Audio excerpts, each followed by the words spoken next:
আরো জোরে skin touch ফ্যান্ট লাগাইয়া যুবকে ঘুরায় মুতে ধরলে বোয়া যায় না খাড়াত খাম সালায় হে কিতা বুঝিয়া সিফা ফ্যান্টের ভিতরে যে হামায়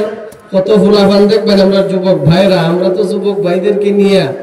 এই বর্তমান সমাজে আমরা বড় হতাশার মধ্যে আছি আমরা যারা দিনের দাওয়াত দেই আপনাদেরকে ইসলামের দাওয়াত দেই আমরা বড় হতাশার মধ্যে আছি আমার যুবক ভাইদেরকে নিয়ে আল্লাহ রাসূল বলেছেন মান তাশাব্বাহা বিকাউমিন ফাহুয়া মিনহুম মান তাশাব্বাহা বিকাউমিন ফাহুয়া মিনহুম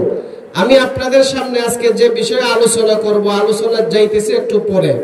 আগে আপনাদেরকে একটু আমি চাঙ্গা করতেছি আপনারা তো দেখতেছি আমার অনেক আমার বাবার বয়সী মুরব্বিয়ান বসে রয়েছেন আমি একটু লেখাপড়া করছি মাদ্রাসায় লেগে আজকে আপনারা এখানে আমার বয়সেন আমার বাবার বয়সে আমার দাদার বয়সে আপনারা নিচে বসে আছেন কিন্তু যদি সামাজিক বিচার আদালতে আপনারা যান সামাজিক বৈঠকে যদি আপনারা যান তখন মুরব্বীরা আমরা কি করি আগে চেয়ার দেই অর্থাৎ যার যেখানে স্থান যোগ্যতার স্থানে আমরা বসাইয়া দেই এখানে আমি ছোট মানুষ বয়স কম যত বক্তা আপনারা দাওয়াত দিচ্ছেন আজকে আমার শাকিল ভাই যত